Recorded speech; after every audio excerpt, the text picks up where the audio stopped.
بسم اللہ الرحمن الرحیم۔ بسم اللہ الرحمن الرحیم۔ روحانی عجائبات چینل کے محترم ناظرین، السلام علیکم ورحمۃ اللہ وبرکاتہ۔ خوش آمدید کہتے ہیں ایک بار پھر آپ سب کو اس پیار بھرے روحانی چینل پہ، اس عجائبات سے بری سرزمین پہ کہ جہاں پہ ہمیشہ ہم آپ کے لیے دست بدعا رہتے ہیں کہ خداوند عالم خوشیوں سے بری ایک بھرپور زندگی عنایت کرے آپ کو، ایک ایسی زندگی کہ جہاں پہ خوشیاں اور آسانیاں ہی آپ کے نصیب و مقدر میں۔ احباب گرامی، آج پھر سید الایام کا ایک نایاب اور نادر روزگار عمل کے ساتھ حاضر خدمت ہوئے ہیں۔ ایک ایسا عمل کہ جس میں ایک دعا بھی ہے اور ایک سورہ مبارکہ بھی، کہ جو سلامتی ہی سلامتی ہے کہ اس کا ورد کرنے والا ہمیشہ اللہ کی سلامتی کے دائرے میں محفوظ ہو جاتا ہے، اس کی مشکلات ختم ہونے لگتی ہیں، اس کے مسائل دور ہونے لگتے ہیں، اور جہاں پہ بھی اس سورہ مبارکہ کا ورد کیا جاتا ہے تو وہاں پہ رحمتوں کے فرشتوں کا نزول ہونا شروع ہو جاتا ہے، اور ساتھ میں ایک ایسی دعا بھی ہے کہ جو ہر قسم کی دنیاوی مشکلات کے لیے تیر بہدف ہے، تریاق اعظم ہے، کایا پلٹ دینے والی ایک ایسی دعا ہے کہ انسان اپنے جس بھی دنیاوی مقصد کے لیے اس کو پڑھتا ہے تو وہ مقصد اسے حاصل ہو کے ہی رہتا ہے۔ ان کے چند ایک ایسے اسماء مبارکہ ہیں اس مختصر سی دعا میں کہ انسان جب ان اسماء کے ذریعے فریاد کرتا ہے، اس رب ذوالجلال کو پکارتا ہے، اس رحمان الرحیم، اس ارحم الراحمین، اس اکرم الاکرمین کو صدا دیتا ہے تو اس کی صدا بصحرا کبھی بھی ثابت نہیں ہوتی، بلکہ اسے جواب میں نعمتیں، رحمتیں، برکتیں ملتی رہتی ہیں، اور جو بھی اس کا مسئلہ ہوتا ہے وہ لازماً ختم ہو کے ہی رہتا ہے۔ احباب گرامی، اس عمل کی طرف جانے سے پہلے کوئی ہمیشہ والی بات کہ اپنے اس پیار بھرے روحانی چینل کو سبسکرائب کیجئے، بیل کے آئیکن کو پریس کیجئے، اور ویڈیو دیکھنے کے بعد زیادہ سے زیادہ شیئر کیجئے، لائک کیجئے، اور کمنٹس میں اپنی قیمتی رائے کا اظہار ضرور کیجئے۔ تو ناظرین کرام، میں عرض کر رہا تھا کہ آج کا یہ عمل بھی سید الایام یعنی جمعۃ المبارک کا عمل ہے کہ جمعے کے دن آپ نے اس عمل کو کرنا ہے، اور اس کا مخصوص وقت وہ ہے کہ بعد عصر پہلے آپ نے اس عمل کو شروع کرنا ہے کہ آپ نے جو سورہ مبارکہ آپ کو آگے چل کے بتائیں گے اس کی ایک تسبیح آپ مکمل کر سکیں، اور جب سورج آدھا نکلا ہوا ہو، آدھا ڈوبا ہوا ہو، تو اس وقت پھر آپ نے اس کا دوسرا اسٹیپ یعنی اس دعا کو پڑھنا ہے اور پڑھ کے اپنی حاجت طلب کرنی ہے، کیونکہ وہ وقت کہ جب سورج آدھا ڈوبا ہوا ہوتا ہے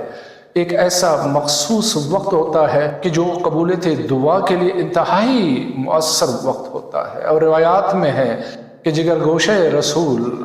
ان زہرہ و بطول بی بی فاطمہ الزہرا سلام اللہ علیہا خصوصی طور پہ اس وقت میں دعا فرماتی تھی کہ جب سورج آدھا ڈوبا ہوا ہو اور آدھا نظر آ رہا ہو، تو اسی سے اندازہ کیجئے کہ وہ وقت کتنا خاص وقت ہوگا دعاؤں کی قبولیت کے لیے۔ احباب گرامی،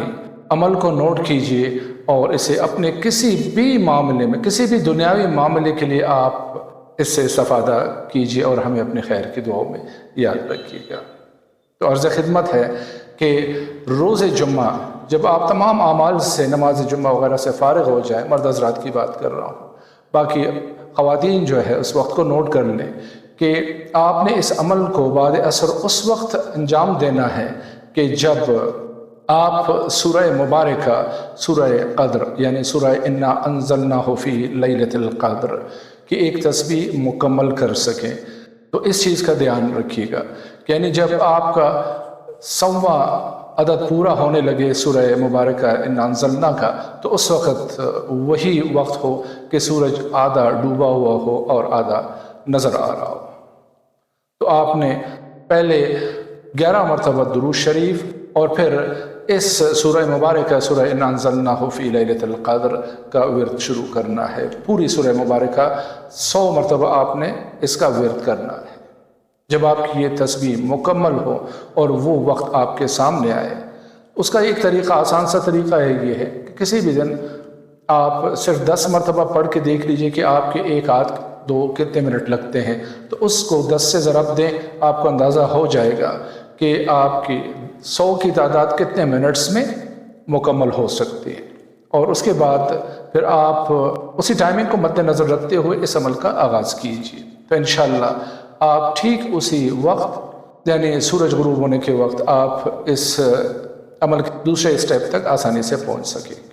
اور اس کا دوسرا اسٹیپ جو میں عرض کر رہا تھا کہ ایک دعا پہ مشتمل ہے، اور یہ وہ دعا ہے کہ جو آپ کو اپنے اسکرین پہ بھی نظر آ رہی ہے، تو آپ نے اس کا ورد شروع کرنا ہے، یعنی جب سورج آدھا ڈوبا ہو اور آدھا نظر آ رہا ہو کہ بسم اللہ الرحمن الرحیم، سبحانک لا الہ الا انت یا حنانو یا منانو یا بدیع السماوات والارض یا ذا الجلال والاکرام، سبحانک لا الہ الا انت یا حنانو یا منانو یا بدیع السماوات والارض یا ذا الجلال والاکرام، سبحانک لا الہ الا انت یا حنانو یا منانو یا بدیع السماوات والارض یا ذا الجلال والاکرام۔ اور اس وقت آپ نے چند ایک بار پڑھ کے، یعنی 3 بار یا 5 بار یا 7 بار، اور اس کے بعد دونوں ہاتھ اٹھانا ہے دعا کے لیے۔ آپ کا جو بھی مقصد ہے، آپ کی جو بھی حاجت ہے، تو اس کو اس حاجت روا کے دربار سے طلب کیجیے کہ اس وقت اس کے قبولیت کے دروازے کھلے ہوئے ہیں۔ ویسے تو اللہ کے دربار کا کوئی دروازہ ہی نہیں ہے، وہ تو ہمیشہ منتظر رہتا ہے کہ کب میرا بندہ میری طرف پلٹے، کب مجھ سے طلب حاجت کرے اور کب میں اسے عطا کروں۔ بس مانگنے کا طریقہ آنا چاہیے، صرف کسی لاڈلی ضدی بچے کی طرح کہ جو اپنی ماں کو منواتا ہے اپنے فرمائشوں، اپنے خواہشوں پہ، اسی طرح اس بارگاہ رحمت سے، کرم سے لپٹ جائیے اور اپنی حاجت لے کے ہی واپس لوٹیے۔ تو باب گرامی، ایک دن کا عمل ہے، انشاءاللہ ایک ہی جمعے میں آپ کا مقصد آپ کو مل جائے گا۔ خدا نخواستہ اگر کسی مصلحت کی بنا پر اس پہ دیر سویر ہو جائے تو 2 یا 3 جمعے تک اس کو ریپیٹ کیجیے، انشاءاللہ آپ کو مایوسی نہیں ہوگی۔ تو آج کے لیے اتنا ہی، اگلی نشست تک آپ سے اجازت چاہتے ہیں آپ کی دعاؤں کے آسرے میں، اور رخصت ہوتے ہیں اسی پیار بھرے جملے کے ساتھ کہ اپنا بہت سارا خیال رکھیے۔ فی امان اللہ، اللہ حافظ۔